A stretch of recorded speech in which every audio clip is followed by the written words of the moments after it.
So yeah, I haven't made a video in a while. It's really not that urgent when you go through my material on my channel. It's really I try to make it timeless.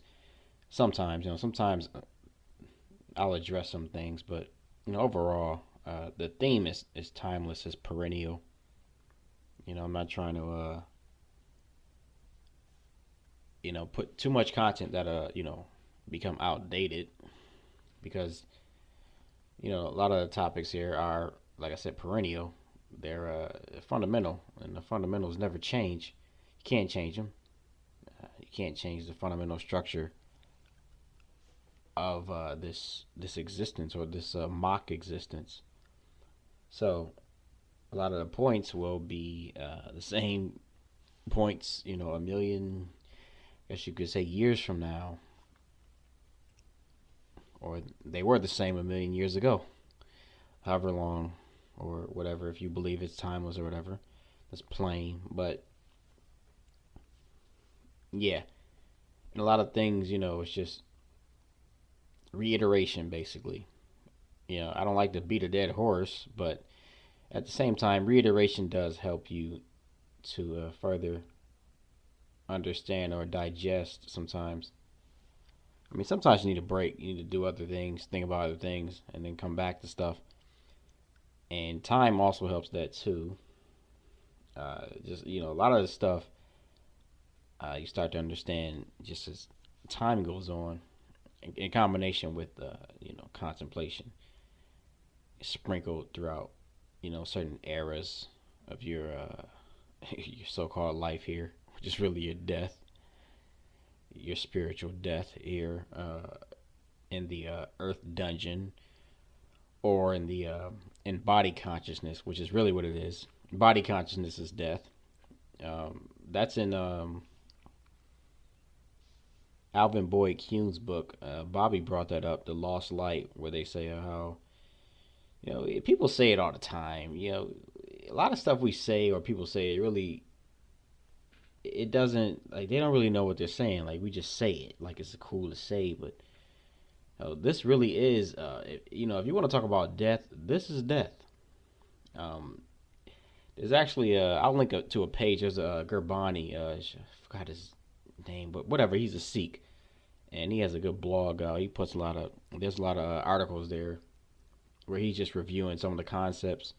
It's pretty much, and Panic brought this up too. If you go through the Gnostic premise, as I like to call it, if you just go through that first, or preliminary, I would say, in a sense, really, because you got to understand all, because a lot of intellectuals would say, well, religion is stupid, religion is a fantasy, is a fable, it's made up, and they would be right on a certain level, even on the second level, maybe even the third level. You'd be like, oh, that's still bullshit.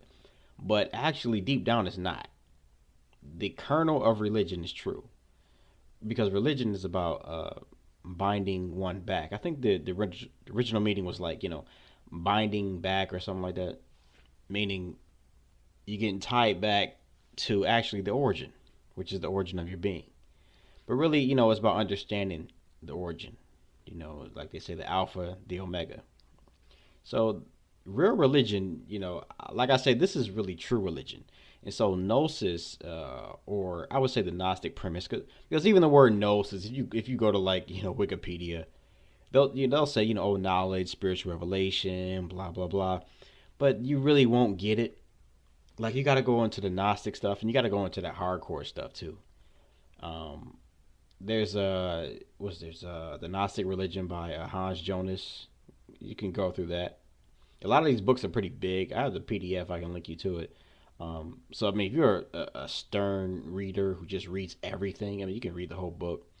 But a lot of these books, just have them on, have them on deck, and just, like, go through the PDFs. Even just do word searches and just scan through. A lot of times we don't have time to read every book, and I wouldn't try to do that. Depending on how your life is going, how your your death state down here is going. Because you gotta always tend to your deficiencies, and once you do that, you still got desires you gotta try to fulfill. You still got them because you're down here. So, unless you're going to be a monk or a hermit, just read, read, read, read, read, which I wouldn't recommend trying to read 200 pages of just say like Gnostic religion by Hans Jonas. That's not going to really do you anything because you're not even going to, this stuff is not going to sink in. Like a lot of stuff, like there's sometimes like in my Qigong book, embryonic breathing, like some of those pages, I would go over and over and over and over certain pages like for weeks until it finally clicked. And you got people who just read like say 200 pages or whatever of a book, or they'll brag about reading 200 pages of a book, and like one day, and it's like, well, did you really absorb that stuff? And there's a way, actually, if you want to get better at reading, I would suggest also there's a book on. You can find some books on Amazon for free, even tell you how to read faster. The trick is to read with your eyes, and they say that's part of the scam of public schooling. They taught us to read with our mouths or with our kind of like, I don't know how you say, read with your mind, yeah, but they kind of taught us to read a certain way that's not actually the intelligent way to do it, because we decipher through symbols. It's like hieroglyphics is symbols. Like how do they read that? Even with the Chinese language, it's a script, whatever you want to call it. It's a pictograph or whatever. But in Japanese, they use those symbols. It's symbolic. It's symbology, because the mind works with symbology. That's how dreams work. And so, even with letters and words, your mind already sees it. There's that meme going around where it says, intelligence is the ability to adapt, but it's spelled with numbers upside down and backwards letters, but your mind immediately can read it. And so that tells you that, oh, well, you're not really reading how you think you're reading. So you should learn how to read with your eyes. You got to read, from left to right. You got to read by moving your eyes along the page from left to right. Scan it with your eyes first, and your mind will start to catch up and decipher the symbolic words and meanings without actually trying to pronounce the words in your mind. That's where it gets slow. And reading, you just stagnate. You just read slow. So that's how you can speed up your reading. But at the same time, while you're doing that, you want to digest the concepts. Like I said, you got to revisit concepts. Like, there's books, pages I highlight, and the stuff I still don't get, and stuff that sometimes something will happen, or I'll just come back around to a concept and be like, damn, that's what it meant. But I thought I got it like 2 years ago. You really didn't get it. So that's what I'm saying. A lot of these books and stuff, because somebody told me, people keep asking me for a book list. I'm like, yeah, well, that's fine and cool, but see, the thing is, and I'm not saying you don't take a book list from anybody, but it only works if you came to the book. Because if I give you like that Qigong embryonic breathing book, a lot of stuff in there, depending on the person where you're at, you won't get it because you don't have the question for it. So I'm just gonna like throw a bunch of words at you or tell you read this page, and it's like if you're not interested in it at that point, you're not really gonna get it. It's just gonna be a bunch of words. It'll feel like homework, and it's not what this is, man. This isn't homework. But yeah, I'll put out a book list. But again, like you gotta like formulate your own questions and like I said, I never read a lot of this stuff. I don't read from cover to cover in a sequence. A lot of times I will flip through a book because a lot of times I was working or busy with something. I didn't have time to just sit there and read the whole book. I would flip through and find something interesting and just start reading. And start from there. Then I'll flip around, find another page or paragraph. This looks like an interesting part. Let me read through this, highlight it, come back, start to like, so I read in sort of chaotic sense. Some people would disagree with that, of course. So you didn't learn it, but that's the way I go. Like, that's the way it worked out for me. So, anyway, like I was saying, you want to have, you got to go through the Gnostic premise because that's the perennial truth that always gets buried and distorted. Like, if you go online or anything like that, all these, social media, you can follow some of the spiritual pages. Like especially Vedanta philosophy. You got you got Stoicism. You got what's some of the popular ones. You got some philosophy channels and pages. All the popular Greek philosophy. Then you got the people who think they're in esotericism. Let's go. You got, of course, I can bring up Hermes, and Hermes is the real deal. Like Hermes has some passages that most of the people who claim to be hermeticists into hermeticism, they don't want to hear this shit. Like they want to hear the sacred geometry, the stuff that seems cool. Look at all these complex pictographs, and but you're not learning like the fundamental truths that like penetrate and like change your whole. It's like Panic said, the life changing stuff, the stuff that really changes you from boys to men, like not the silly stuff that you haven't addressed because you're still, the term, you're still like the son of a woman. You're still a female. Like you haven't gotten like the blazing masculine fire knowledge of the origin. Like you're still in something. You're born in a womb. You still think this is like something to look up to. You think you've gained something by being formed inside of a womb into a body, matter, take on a consciousness, a temporal, limited, ignorant consciousness, and you think this is somehow a gain from your original condition, and that's backwards because this is female in a certain sense, in a certain context, and that flip flops also from the female, the male thing. Believe me, I'm familiar with that. People will say, "Oh, this is masculine, the feminine is the," but let's keep it in this context. That would be feminine based on the fact that you're worshiping matter, the womb, the matrix, the mother, which is animal in this case. So a lot of these people haven't even like went over that. So a lot of these people, they're not really, or let me just say minds. A lot of these minds, they haven't been, I don't want to say reformed, but they're just not gonna go there. So you got Hermes, like I said, which is real deal, but they won't get it. You got the Eastern stuff. You got Buddhism, Hinduism, blah blah, and you got a lot of these people that come out like who we have now. Osho, not Osho. I'm tripping. Osho was actually okay. He was okay, but the thing with the Gnostic premise is that, again, it separates the men from the boys, and it puts you on such a high standard that you'll just realize that nobody's telling the truth. Like everybody's diluting and trying to like gloss over the serious stuff because most people are trying to talk to a crowd, and if you're trying to talk to a crowd, you're gonna bullshit the crowd because this stuff is too revealing, it's too life shattering. It kind of like puts everything on trial. And of course, since everything down here is ultimately shit, which I think a lot of people know deep down, you just can't do it. It kind of upsets everything. It upsets the vibe. It's like killing the vibes. So this knowledge really is really private. This insight is kind of a private insight. And then you're trying to go to a public group like a lot of these guys do, or speak out to the people. You're gonna lie, or maybe that's just in your personality. So yeah, you go on social media, you see these quotes. You got people who, yes, I mean the stuff can be, if you want to say it's helpful, it helps you expand your mind, but something's still missing. You know that because it doesn't address this fundamental reality, like the Gnostic premise does. Like what I call enlightened pessimism, which is what it is. I mean, even nihilism is.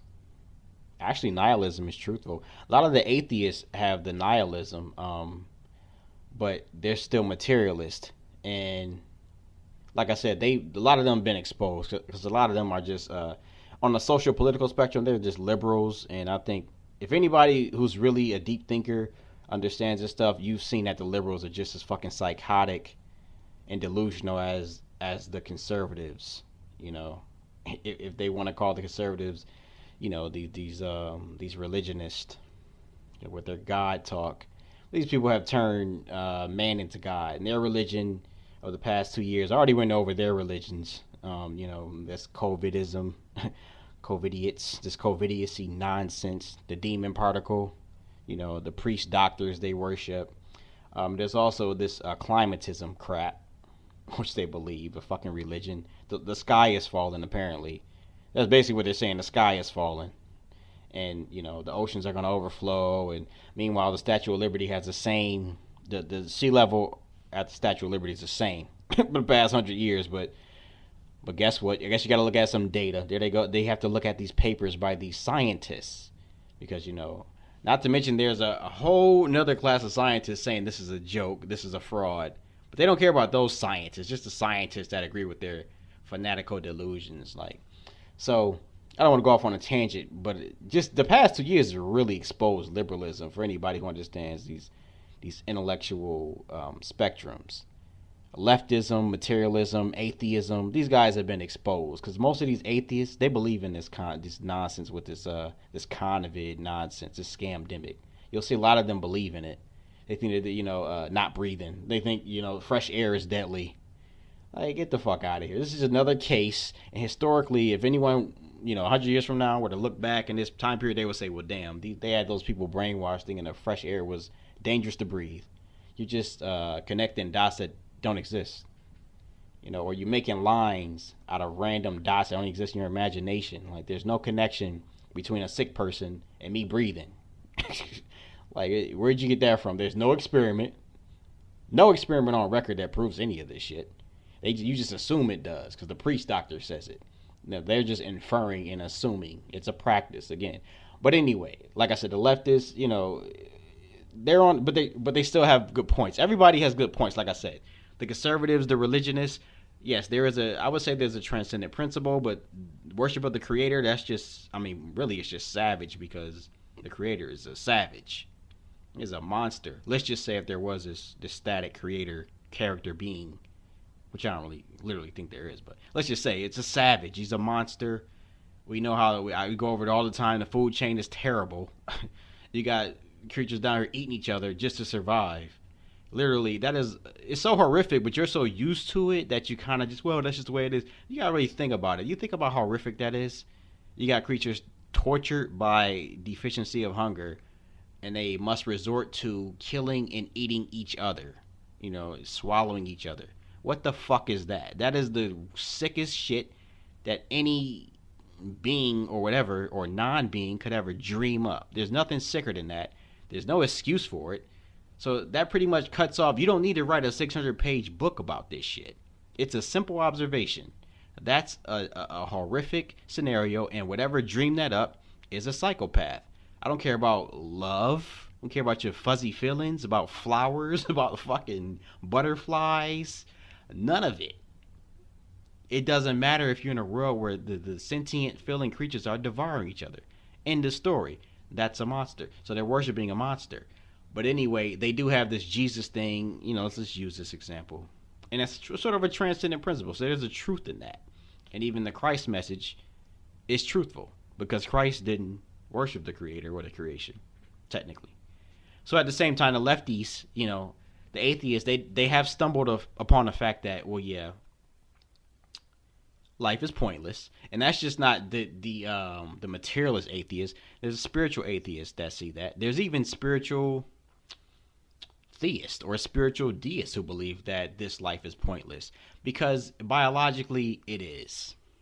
See, and the only thing is you're trying to salvage it with this well, maybe my mind is like maybe my spirit and my mind is like experiencing for a reason, and I'm going through these stages of experience so I can learn how to love. And it's like, well, but the more you learn, it's like, well, no, the spirit doesn't need a body mind, because the whole point of religion, again, the origin already is, it didn't need to be formed in a womb and to fall out of a woman's legs and run around looking for food and ass and a job or whatever, some labor to do so it can fucking eat again and make some babies, and they're hungry, so they gotta feed them, and now you gotta kill for them, and this starts the conflict. This is and of course Plato talked about this in Phaedo, how, again, it's just what I'm saying. I mean, the body is the source of all evils.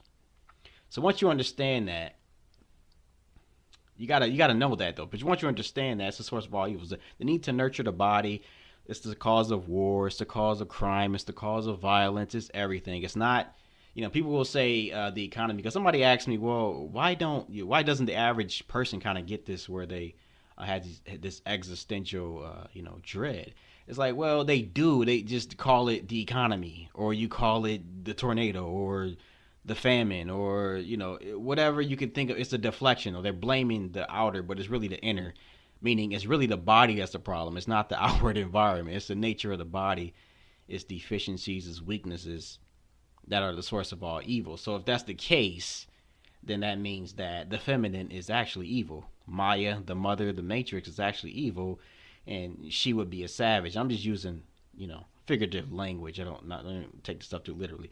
But so again, that would be the Gnostic premise, and that this would be sort of like this entire thing would be like, well, just take your body consciousness in the body itself would be like a parasite, and the spirit would be a battery. Now you can go into the whole trifecta of a soul and a spirit, but bottom line is that if something's being used, and it's not too far fetched to think that, because you can't ultimately control this thing with your will. Ultimately, like you can't like let's just say knock on wood, but something terrible happens or whatever. You can't will yourself. Like there's people with no limbs or whatever. Like they can't will them. They can't will their limbs back, to regenerate with their own will. I mean, so that alone tells you that, well, okay, that's why they mean this is not self. It's not really you. That's the first thing you got to get over too, which easy to say, but it takes a while to see, because at first you're so used to identifying as an object, in this case being a body, and body consciousness also, which is not you also, because you understand you didn't will body consciousness into existence. And as far as you know, when the baby comes out, and it's already still alive before that, keep in mind, despite what the lefty psychopaths try to act as if a 4-month-old embryo is just dead. It's not dead. But out the womb is screaming because so it just shows you it doesn't have control. It lost control. Already lost a semblance of peace, and again, that's why it's called embryonic breathing, because you're going back to the state of the embryo as a metaphor for the origin. But anyway, the nihilism. So the nihilism is true. It's a truth. But it's like most human minds are so conditioned by family and society.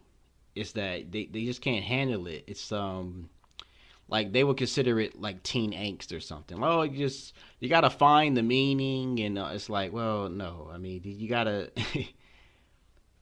Biology itself is the most superfluous. It's garbage. I mean, it's in the Pistis Sophia, where Jesus says, well, this world is material refuse. Refuse is garbage. He says it's all garbage. And it's right in the Pistis Sophia. That's one of the Gnostic scriptures, which is, again, the real Christianity.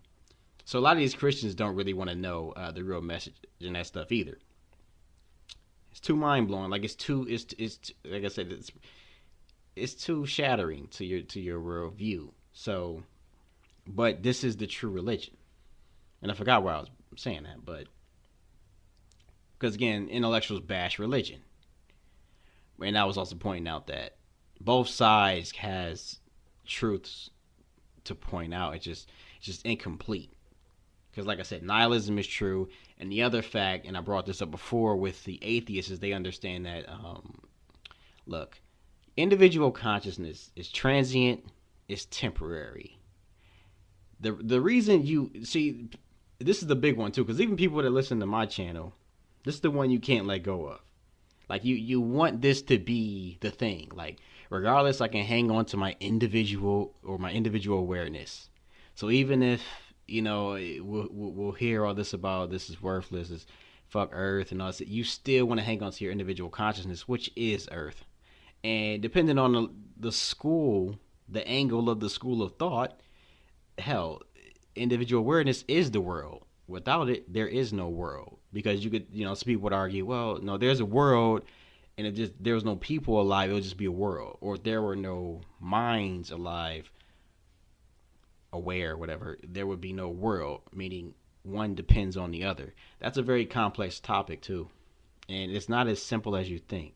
At first, it seems simple to say, no, surely the world just exists, and creatures or not, the world just exists, meaning there will be grass, dirt, the plane, the sun, the moon, the elements. I guess they would just exist even without bugs. I guess no bugs, no animals, no reptiles, no amphibians, no fish, anything like that. They would say, well, the world, it would still exist. It would just be barren. Then others on the other side would say, no, if there were no consciousness, without it, there's no world. So you can figure out, what side of that you want to cling to, or just none of it and leave it all alone. But ultimately, you're still talking about something transient. So, like on that Gurbani, he talks about how, well, the wise one, you should see that the world, actually exists inside of you, instead of you existing in the world. But then that requires you to divorce from body consciousness, and also it requires you to divorce from individuality itself, because individual awareness is gonna feel like you're in the world and it's surrounding you, and especially as a body consciousness. Once you separate from the I am, the body consciousness, the I am itself, this concept of being a center of awareness, I hate to break it to you, but actually that's the main evil. That's the main issue. All you know of individuality is Earth, or something like it, even if you're dreaming, or the astral, which is an extension or part of the Earth layers of awareness. The dream, the astral, it's all a part of it. Again, it's part of the stars, and the stars are the astral. And like I said, the stars are our mind. So yeah, astrology is pertinent. Astrology has a reality to it. I mean, the stars are they're very mysterious, and I'll link a video to someone zooming in on the stars. They're not millions of miles away. They're not in space. There's no fucking space. It's like Mars is not a planet. It's a star in the firmament. It's right there. It's not some rocky world catapulting through a vacuum. I mean, this shit is a cartoon. This space thing is a cartoon. You got to get over that too, because it really helps you see how this whole model really works. Like the ancients, the wise men, all this stuff that the so-called occult groups look up to, but they can't accept. A lot of them can't accept the Earth is not a space science is fraud, is a fraud. They can't accept it, but it's the only way to understand, esoterics, astrology, even sacred geometry, because that has a lot to do with the stars too. A lot of the stars take on some shapes where they look like they're constantly in motion in a sense. But I'll link a video to them. But it's very mysterious, and so they have influence. Like I said, we wouldn't be conscious if it wasn't for the stars. That's how deep it is. So that's why they talk about, in a sense, they talk about how the soul falls down to earth through the stars, in a sense, and you get your aspects from the stars. But again, the stars they're not different planets. They're not different. And a planet itself is a fraud. There's no such thing as a planet. Unless, let me backtrack. A planet is a wandering star. That's the definition of a planet.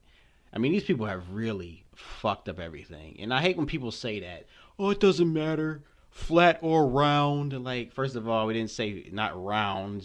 It's a plane or it's a sphere. It's like, well, it does matter. That's why they're lying to you. I mean, it's your outlook, your perspective. Every school of thought, every system of philosophy takes into account the cosmology or the cosmogony. They take it into account. So to act like it doesn't matter, you're just trying to appease everybody, or just too lazy to try to figure it out, or you're scared because you don't want to sound like a conspiracy theorist. But I don't give a fuck. I'm trying to get to the truth. What's the truth of the matter? That space crap is a cartoon. And shit doesn't even make sense. It never made sense. Doesn't make sense to a child. Water doesn't curve. Nobody's walking upside down anywhere. It's a production. It's a very elaborate production, very demonic, a very sophisticated operation. They've been pulling on the minds of people for like hundreds of years. But anyway, you got to get the flat Earth. It really just makes sense of this world. It's called a world system. So the word cosmos is spelled with a K, Kosmos. It means world system. That's in the it's in the Gnostic scriptures, that Bentley Layton's book, where he goes into the it's like a footnote. But anyway, yeah, it's a world system. So it's a system, like I said. So you can look at it as, like they say, like an egg. The firmament would be the top of the egg. The earth, the plain earth, would be the egg yolk in the middle, sitting upright. And then the bottom, I guess, would be hell. whatever the bottom is. I don't know exactly what the bottom is, but yeah, that's how you can look at it. It's a world system, and like I said, I don't know exactly. They say waters surround it. I don't know what kind of waters. I'm not exact on that, but judging by the fact that this space shit is made up, I'm just gonna go ahead and put faith in a sense in their estimate that it's surrounded by waters because they all say it. Like all the ancient wise, not astronomers, but cosmologists, they say it's surrounded by waters. So that's some deep stuff. I don't know what the barrier is in the sky. I don't know about, people talk about the dome. I don't know how close the dome is. I don't think that rocket hit the dome. I don't know. I don't think it hit the, I don't know. I don't think it did. I don't know. It could have hit the dome. But if we're surrounded by waters, then there must be some type of barrier. So anyway, ain't a rant, but see, it's a lot of stuff that is to be realized before you, because that's a test of your mind too. If you can accept that, the whole globe space thing is a fraud, it shows us that you're willing to think for yourself, first of all. And again, a lot of these groups, because I was talking about how these people, it's like, who do we have? Sadhu Guru. It's like this guy, okay, fine, self-help. If you want to figure out some psychological issues to help you with your success, I mean, that's all fine and well, but don't act as if you're giving people like this yogic truth, because like Patanjali's Yoga Sutras, that stuff is like too much. Again, that's more stuff where it's like, damn. I mean, even me, when I first started reading this stuff, a lot of this stuff, you'd be like, damn. It's not like I was shocked because I was always sort of kind of raw in the sense. Like people always say, man, you pretty hardcore. But like I was always like not scared to like just face ugly truth. So like a lot of this stuff when he talks about like they really like downplay the body. I mean, he goes hard on this stuff. Like this stuff is crap. Like you need to like abandon everything through yogic practice and just go within and deep samadhi. That's basically what the Yogi Sutra's saying. But then I hear like Russell Simmons was making a spiel, and he was trying to claim that, well, the Christ and the yogis all came to tell us that we need to uplift our communities and protect our families. And I'm like, bro, no, the fuck they didn't. Like, that's exactly what they didn't say. And they can't handle it. Like, what? Oh my God, you saying the prophets came to destroy the earth? They don't like families. Oh my God, that's negativity. You're so negative. You're so miserable. Oh, like these people, like they cannot let go of this fucking garbage. They cannot let go of this deficient, dying garbage. It's so pathetic. These worldlings are really pathetic, and I mean in a mind sense, like their mentality, like they can't let it go. I mean, at best or at worst, however you want to put it, you want to have two in you, and you do have two in you. There's a part of you that wants to, cling to this, and that's like a monkey, just a complete blind monkey, because there's no way you would, if you had the chance, beforehand to make a choice, if you had to like examine this entire condition, you would not come into a body consciousness. You, especially on Earth, you would not do that. Only a fool would do that if you take everything into account. And the deficiency alone would make you a fool for even wanting it. So when people try to make a case for life, like they think they're caping for something, and they think that's the virtuous thing to do with it. Again, that's evil. Period. It just is. I mean, it's the true evil, not the caricaturized evil. It's just plain evil. That's just what it is. Evil is that which causes suffering. And so you're really just asking for deficiency, violence, an ultimate destruction, which just implies futility. Because death in of itself is not evil, unless you want to say this is death, this walking corpse condition. This would be the evil. Non-being is not evil. It's like people get all rest in peace, rest in peace. Oh, it's like the concept of losing your life is the dumbest shit ever. Like you don't lose your life. Like if you lose your car keys, you're really fucked up because you have to experience that, and that's just a light one. Let's just say you lose your house, like a hurricane. You lost your house. That's fucked up. But they think, oh my God, lose your house. Can you imagine if you lost your life? It's not your life. You can't lose it because there's no discarnate entity somewhere going, oh my God, I lost my life. This was the greatest loss. And he's gonna like do that for like 1,000 years. Oh, I can't believe I lost my life. It's like how they talk about people who died like 30 years ago. It's like, oh, today he would be 87 times 10, like whatever. It's just like, what? Shut up. Like, they can't let it go. Like no, it came and went. It wouldn't be anything. You know what I'm saying? But you can't lose your life. Bottom line, it's no evil in that. It's the most absurd shit ever. Pretty hardcore though. But that's why they say in the Zen, there's a Zen master who says, do not follow human sentiment, and that's one of the real reasons why. That's pretty much the ultimate reason why too, because this shit again is material refuse. But anyway, the point was about basically I'm talking about these charlatans, how they can't, they just won't or can't expose, or you won't get, because a lot of times this stuff will sound extreme, and it's not extreme. It's really the most simple and most sensible way of looking at things, but you're delusional. So that, and that's not even an opinion. You're naturally deluded about your condition. You're deluded about its value, and you're naturally deluded about just how repulsive it is too.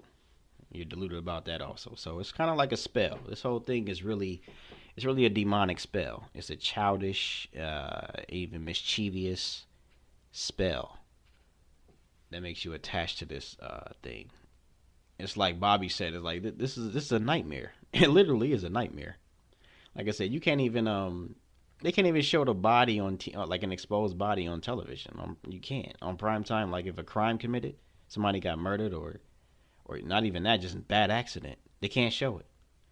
Like if it's so good, if life is so good, having a body is so good, why can't we show it?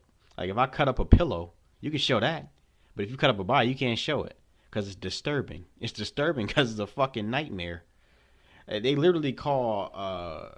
See, people know like this is hell. This is if you go into the this Jain philosophy, which is again a lot of this stuff is related, but they call this a Nara. They call the body hell, not the world. They say the body is hell, literally.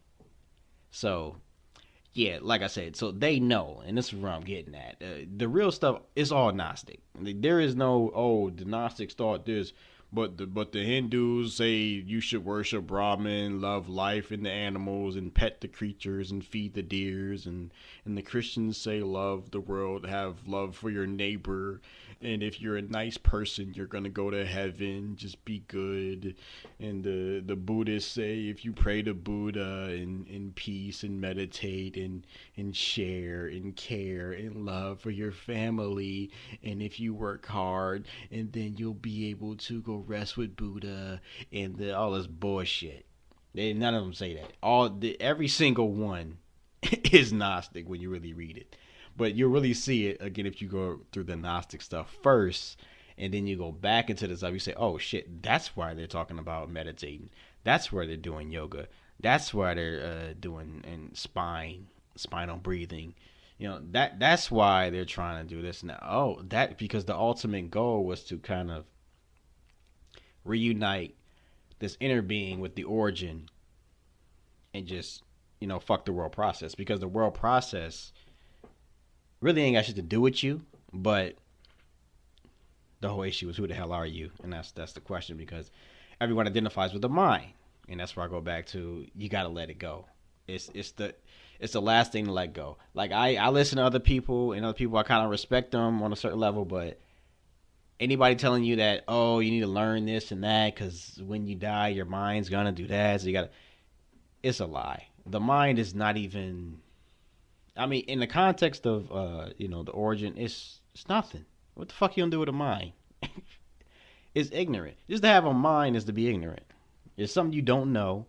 It's limited. Now you got to figure everything out. It creates fear, but it also creates love too, which, again, is a part of the spell. It's a part of the. See, it's easy to say, you might get deep and say, well, lust is part of the 7 deadly sins, and what is it? Greed, lust, envy, hate, sloth, Okay, what about love? I, I bet you nobody's gonna tell you that love is really the one. Now, of course, it doesn't appear evil. Of course, it feels good. You should love every. No, no, they say we should love. What are you talking about? Even it. No, no. The love that people use every day, which is basically attached. It attaches you to something, and it makes you feel good through your attachments. That's an evil because you're attached to. Again, look what you're attached to. You're attached to the same bodies that you can't even show on primetime television. You can't even show this beautiful life. You can't even you have to blur it out. Imagine you can't even show it. Like there was this bad accident, bad car accident, and like they don't even show anything. They just show the car and they just cut the scene. Like oh yeah, because you don't want to see that. You don't want to see what life really looks like all the time. And if you do, like when you go to when it happens in wars, half the men go crazy through seeing that all the time, killing people and looking at all these bodies and destroyed, and the other half go fucking demonic. They just turn into hardened demonic men. So like it's a lot of footage from Ukraine and Russia. If some people could find this stuff. A lot of the stuff, and it both sides. You pick a side. They're doing fucked up shit, like just tying men blindfold and shooting them in the kneecaps. Dude, men are fucking crazy. But it's not just men though. It's women. Because if men are crazy and they come out of woman, then what's a woman? That's what you gotta ask yourself. And this is where you would get this misogyny. And I spoke on this, like I said, my channel. I'm not on misogyny. That's one half of it because you're missing the point, because misandry is just as true, or just misanthropy itself. It's humankind, period. But since we come out of the female, a lot of times they would just say, well, they just look at the woman in a certain light because she's the biggest fraud. Like the whole concept of a mother, and it's the biggest lie ever. To be mothered is to be broken into this evil way of things. Having a body and again with all his needs, they kind of acclimate you to being hungry all the time and thinking that that's acceptable. The need to constantly fucking refill this worthless thing. Like you work hard, you get your little tokens for exchange. You cook your meals or you go eat out or whatever, and hours later you're hungry again. It's like what the fuck? What a joke. What a ripoff. It's worthless. But the mothering, the nurturing, it gives you this fake positive thing, but it's not really positive. It's just the mitigation of a deficiency. It's the constant mitigation. It's not a positive virtue. It's not anything to be proud of. And the worldlings take pride in it. They take pride in the misery of it all. This is why they're fools. Like they will always be fools. Like there's no debating that the worldlings or the worldling mentality is foolishness. That's not up for debate. So that's why the woman, you got to get over the motherly thing. I know it's tough, but that's a fraud. Biggest fraud too. And so the misogynistic stuff is a way of dispelling that because you if anything, that's one of the last vestiges of hanging on to this well, at least you have that. It's like, well, that's miserable too, and it's actually an evil. It's promote more evil because if we go back again, so like I said about Plato and the Phaedo and the cause of wars and violence and crime, it's really the body. St. Augustine said this stuff too. It's really the body is the cause of everything, and if we know that, then we know that the womb made the body. And as I said in my previous video, there's the Buddhist text on the descent of the embryonic, or the descent of the embryo, and they say that they said basically what they say is what is formed inside of the womb is a unsatisfactory suffering mess, because that's what it is. So once you understand that, you understand, well, that's the source of evils too. So that's nothing to venerate either. So this whole mother thing gotta go also. So you'll be left with nothing, and that's the joy of it. Because see, to a materialist atheist, nothing is despair. To them, they think, like there's this meme they have where it's the nihilist versus the it's sort of the I don't want to say Christian, but the universalist, just these space people, the universe. But the nihilist is saying, well, it's all pointless. It's all, but they, how they'll kind of. And I'm not saying a lot of these people don't have psychological issues, because a lot of them do, because a lot of them they're not anchored in any wisdom. so they kind of lose their footing because they're right. They realize that there's no point to the world process. It's just a superfluous transient evil. So it's garbage. I mean, fucking a gust of wind just blow the shit and blow your body somewhere, just shut the thing off. It's like, okay, what the hell? You're like, oh, but the value. It's like, no. So yeah, the world's values are perverted in a sense. That's the true perversion. Is this valuing of the world? That comes from it's a perverted value system basically. But anyway, the meme says, "Oh, it's despair, this and that." Then here comes the universe worshiper to tell him, "Oh, you were out of 1 million sperm. You were the luckiest to be born, and you are special and unique." All this pimp game that you hear from this Maya monster. That's pimp game. That's all it is. Like, something inside to you is telling you that there's something's not right here. And here comes the gaslighting from Maya the monster, to try to lie. And so, yeah, it's not about... And so you get, just kill yourself. It's like, well, that's a knee-jerk reaction to stuff you don't want to hear. And it's also a denial of death because, you don't have to kill yourself because you're already on the death row. So that's not the point. The real implication of this would flow into the stuff I made videos on also, which is antinatalism. That's the mature implication. So you just had an animal knee-jerk reaction, the psychological, oh, kill yourself. Oh, it's like, well, whatever. I mean, okay, maybe so, maybe not, maybe one day, maybe not. But whatever the case may be, we're all on death row. And the real killer is creation or birth. Same thing. Birth is death. Creation is destruction. That's not trying to sound deep. That's just what it is. Destruction has to be created. And if it's inevitable, then the creation created the destruction. The death is just an occasion for how you're going to die. Whether you want your liver to fucking disintegrate or your organs disintegrate, if that's what you call the right way to die, then okay. Or whether you cause a disintegration of the organ or whatever. Whatever the case may be, I don't know, not you cause it, but let's say you expedite the disintegration of the organism. Whatever the case may be, it's disintegrating. So that's kind of a moot point. The real mature insight will be, well, should we be promoting this fucking place anyway? Is it worthy of promotion? Of course, the answer is no, but the biology says yes. And so that's a predicament, and also that's why you get a bunch of charlatans. Because you can't tell a crowd this type of stuff. It's too much. So you got to make the compromise, or at least they do. And that's why you get this bullshit messaging from most of these popular so-called spiritual, these spiritual gurus. Like I said, there's some value in some of the stuff they say, but you got to, if you can't get past that stuff, man, you're not really ready for the truthful stuff. And again, I mean, it's for any, for people who, it kind of gets the mind off of this, and you want to go deep into, if you're really interested in any kind of practice, meditation, or just contemplation shit, and you just like to think about stuff deeper, fine. Or just get over the fear of death at a deep, deep level. Your life will go so much easier. Or your mock existence here, your journey through this valley of death.